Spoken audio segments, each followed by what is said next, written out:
আজকে আলোচনা করব সামাজিক শিক্ষার ধারাবাহিক পর্ব ১৭। অর্থাৎ সমাজ কিভাবে সমাজের ভিত্তি কিভাবে মজবুত করবেন।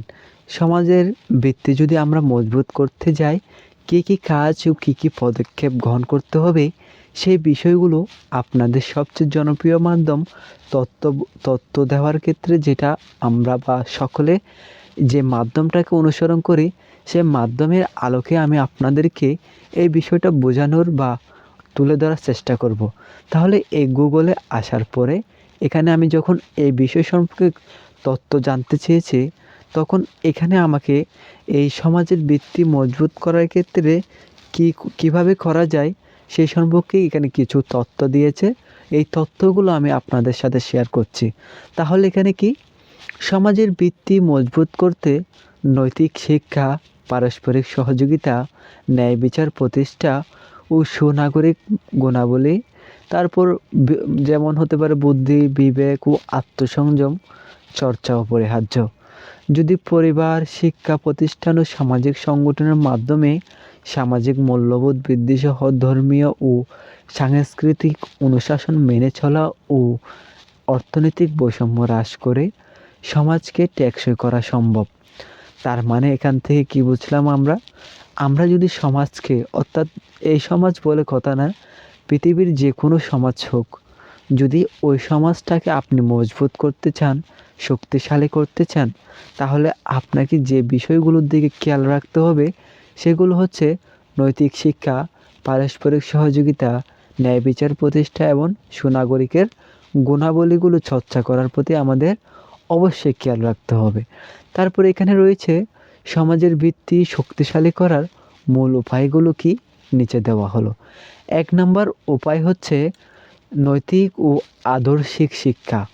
অর্থাৎ আমাদের সমাজকে যদি আমরা ভিত্তিকে মজবুত করতে চাই, তার প্রথম একটি গুরুত্বপূর্ণ উপায় হচ্ছে সমাজের সদস্যদের মধ্যে সততা, দায়িত্ববোধ এবং নৈতিক মূল্যবোধ জাগ্রত করতে হবে। ২ নম্বর রয়েছে সুনাগরিক তৈরি করা। প্রতিটি নাগরিকের বুদ্ধি, বিবেক, আত্মসংযম ও জ্ঞানের মাধ্যমে দায়িত্বশীল হিসেবে গড়ে তোলা অবশ্যই প্রয়োজন। কেননা এরই মাধ্যমে হচ্ছে সমাজের ভিত্তি মজবুত হবে। তারপর রয়েছে পারিবারিক কাঠামোর উন্নয়ন। সমাজের মজবুত ভিত্তির পেছনে কিন্তু পারিবারিক কাঠামো উন্নয়ন এটাও একটি গুরুত্বপূর্ণ বিষয়। সমাজ গঠনের মূল হচ্ছে কি একক পরিবার, অর্থাৎ পারিবারিক মূল্যবোধ শিক্ষার উপর জোর দিতে হবে। আমাদের পরিবারের মধ্যে পরিবার সম্পর্কিত যে মূল্যবোধ শিক্ষা আছে, আমাদেরকে সকলকে এই বিষয়ের প্রতি অবশ্যই জোর দিতে হবে। তাহলে সমাজের ভিত্তি কিন্তু মজবুত হবে। তারপর রয়েছে পারস্পরিক সহযোগিতা ও সংহতি। এখানে কি বলা হয়েছে? সমাজের মানুষের মধ্যে সহযোগিতা, সমবায় সমিতির মাধ্যমে উন্নয়নমূলক কার্যক্রম বৃদ্ধি করে অথবা করা।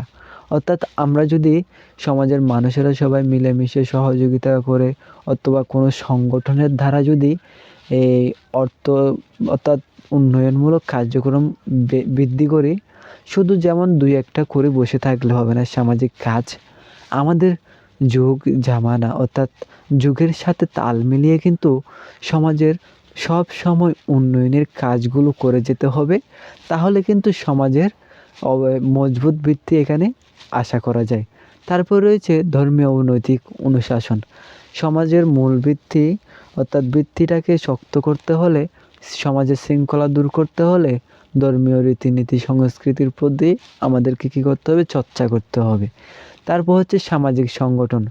যে কোনো সমাজে, অর্থাৎ সমাজকে যদি শক্তিশালী করতে চাই, তাহলে প্রতিটা সমাজের মধ্যে সেবামূলক সংগঠনগুলোর মাধ্যমে দারিদ্র্য বিমোচন ও শিক্ষা বিস্তারে ভূমিকা রাখা এবং সমাজের বিভিন্ন উন্নয়ন ও গুরুত্বপূর্ণ কাজে অর্থাৎ এই গুরুত্বপূর্ণ কাজগুলো আমরা সুন্দরভাবে করার চেষ্টা করব সংগঠনের মাধ্যমে।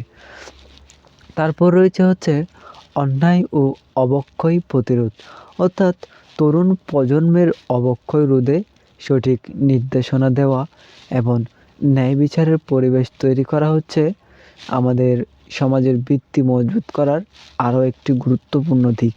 তারপর রয়েছে মূল কথা হচ্ছে সংস্কৃতি। মূল কথা হলো সমাজের ভিত্তি মূল কথা হলো নিজেকে সুন্দর করা এবং সমাজকে সুন্দর রাখা। অর্থাৎ আমার ধারণা বা আমার মতে হচ্ছে, যদি আমরা কোনো সমাজ সুন্দর করতে চাই অথবা সমাজের ভিত্তিটাকে মজবুত, শক্তিশালী ও সবার থেকে আদর্শিকভাবে সমাজটাকে যদি চালিয়ে যেতে চাই, তাহলে কিন্তু প্রথমে আমাদেরকে নিজেদেরকে সুন্দর করতে হবে এবং তারপরে সমাজকে সুশৃঙ্খল করা সম্ভব হবে ইনশাআল্লাহ। তাহলে আজকে এতটুকু। সবাই সুস্থ থাকবেন, ভালো থাকবেন এবং পরবর্তী আরও গুরুত্বপূর্ণ ভিডিও পেতে সামাজিক শিক্ষার আমাদের এই সামাজিক শিক্ষার পেজ বা পর্বগুলো ধারাবাহিকভাবে দেখার অনুরোধ রইল। এই পেজটি ফলো দিয়ে লাইক, কমেন্ট, শেয়ার করে পাশে থাকবেন ইনশাআল্লাহ। আসসালামু আলাইকুম।